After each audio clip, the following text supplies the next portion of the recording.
Kapag nagkakilala kayo sa LDR or sa online lang, asahan mo na hindi true love yan. For me, ang LDR na nagkakilala ay hindi nagtatagal. Hindi rin yan true love at hindi yan pangsamantagal. Yan ay pansamantala lang. Mag-work lang LDR kapag nagkita kayo sa personal at nagsama kayo. Bakit? Ang LDR basically is for dating. Pwedeng na-bored lang siya kaya nakakilala kayong dalawa, or pwedeng makati lang siya at malibog lang siya.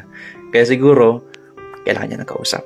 Pero kung gusto mong mapunta sa tamang tao at gusto mong magkaroon ng the one, yung tipo na masasabi mo na, eto na, true love na to. Gawin nyo, dapat magkita kayo sa personal, tapos magsama kayo. Masama bang gawin yun? Hindi.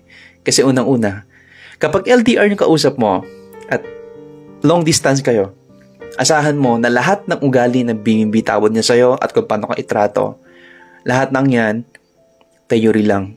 Lahat ng yan mabubuti lang. Walang bad side sa kachat mo or sa kausap mo. Bakit? Ginigain niya yung trust mo. Pero siyang pakay sa'yo. At hindi siya titigil hanggat hindi niya makuha yan. Kapag nagsama na kayo, hindi sapat yung makikita lang kayo. Kasi pag nakita kayo at nangyari yung gusto nyo, baka pag alis nyo yung dalawa, wala na. Huwag ka pumayag na magkita lang kayo dalawa. Dapat magsama kayong dalawa. Bakit? Kasi pag nagsama kayong dalawa, ang purpose niyan, hindi naman para mag-live-in na kayo ng matagal. Ang pagsasama nyo ay para maranasan nyo yung sarap at maranasan nyo yung hirap. Iba kasi ang dating, kapag nag-LDR na kayo ulit, tapos nagsama kayo. Kapag naranasan nyo lahat ng hirap sa relasyon nyo, at naranasan nyo lahat ng sakripisyo, ng away dito, away doon, tampuhan dito, tampuhan doon. Minsan, mayroon pang money issues. Kapag naranasan nyo yan, tapos tumibay pa kayo lalo. Kapag nag-LDR na kayo ulit, ibig sabihin lang yan, panatag na yung loob mo. Mas mabilis i-handle ang LDR kapag nakita kayo. Kasi kapag nagsama na kayo, ang tawag dyan, it is a manifestation of your love that is built from apart.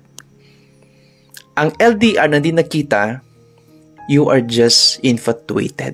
You are just attracted kung ano yung pinupost niya sa FB or sa anumang mga platform.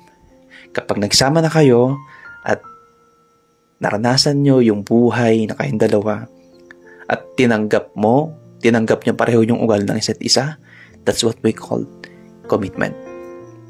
Kapag committed yung tao sa'yo at committed na ang relasyon yung dalawa, hindi kayo basta-basta matitinag at hindi kayo basta-basta magpapatukso kapag nag-LDR na kayong dalawa ulit.